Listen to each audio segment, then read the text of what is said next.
Assalamualaikum warahmatullahi wabarakatuh. Hai teman-teman, kembali lagi di video aku.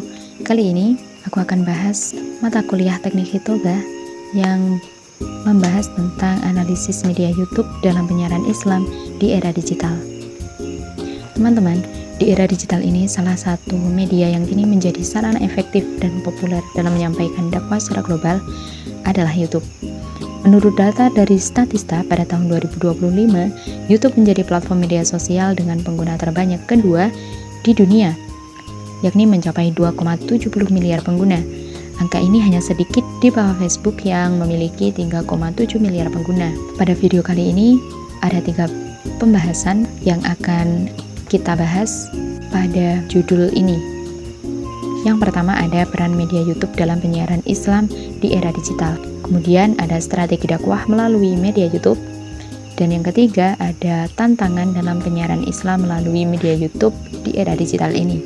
Kita masuk ke pembahasan pertama, yaitu peran YouTube dalam penyiaran Islam. Di era digital saat ini, YouTube memiliki peran yang cukup signifikan terhadap penyiaran dan dakwah Islam. Di antaranya yaitu sebagai media dakwah yang fleksibel dan tanpa terbatas ruang dan waktu. Kemudian sebagai media penyebaran ajaran Islam secara visual dan menarik, meningkatkan partisipasi interaktivitas audiens dalam dakwah, sebagai sarana membangun personal branding dai, serta mendorong literasi keislaman digital. Pembahasan yang kedua, yakni strategi dakwah melalui media YouTube.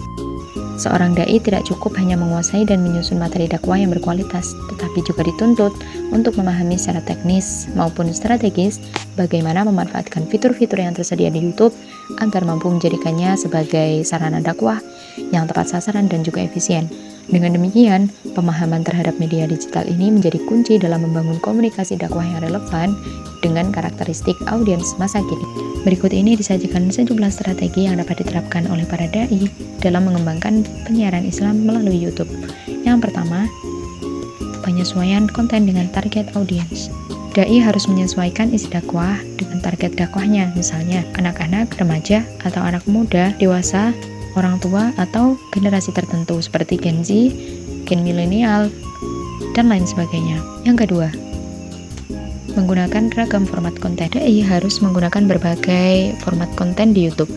Tidak hanya ceramah panjang, dai juga dapat menggunakan berbagai bentuk konten agar dakwahnya lebih menarik, seperti ceramah singkat yang fokus pada suatu topik, atau potongan ceramah pendek untuk membahas pesan inti, kemudian podcast dan sesi tanya jawab atau Q&A yang interaktif, video cerita pendek, live chat, musik islami, murotal Al-Quran, kartun animasi, dan lain sebagainya. Strategi yang ketiga yaitu pengemasan visual dan audio yang menarik. Dai di era yang serba digital ini harus bisa menggunakan editing video yang rapi, thumbnail atau gambar sampul video yang menarik, serta suara yang jelas, sehingga kualitas video dan suara sangat diperhatikan agar konten lebih terlihat profesional. Strategi yang keempat ada optimalisasi algoritma dan fitur YouTube.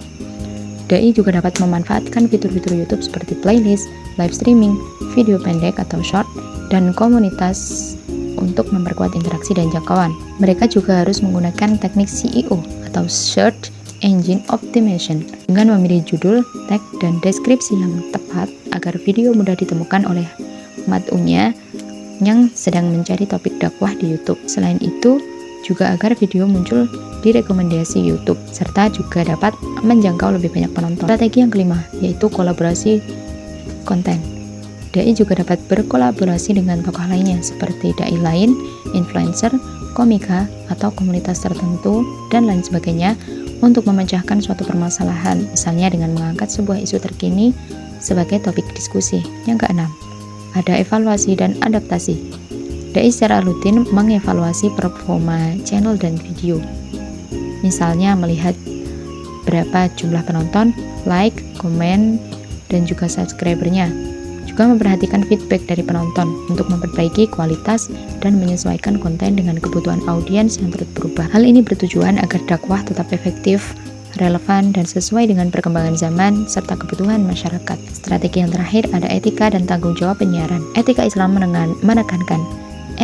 menekankan pentingnya menyampaikan kebenaran dengan hikmah atau kebijaksanaan dan mau'idhah hasanah dengan nasihat yang baik serta wajadilhum billati hiya ahsan atau berdebat dengan cara yang baik, seperti yang telah termaktub dalam Al-Quran Surat An-Nahl ayat 125. YouTube memang memiliki berbagai kelebihan dan juga keunggulan sebagai sarana penyiaran Islam di era digital saat ini. Namun, bersamaan dengan peluang tersebut, berbagai tantangan juga muncul, persaingan konten dan disrupsi teknologi, literasi digital yang rendah di kalangan dai, kemudian sebagai penyebaran narasi berpotensi sebagai penyebaran narasi radikal, adanya penyalahgunaan dakwah, munculnya hoax dan disinformasi, serta rendahnya literasi audiens terhadap ajaran Islam.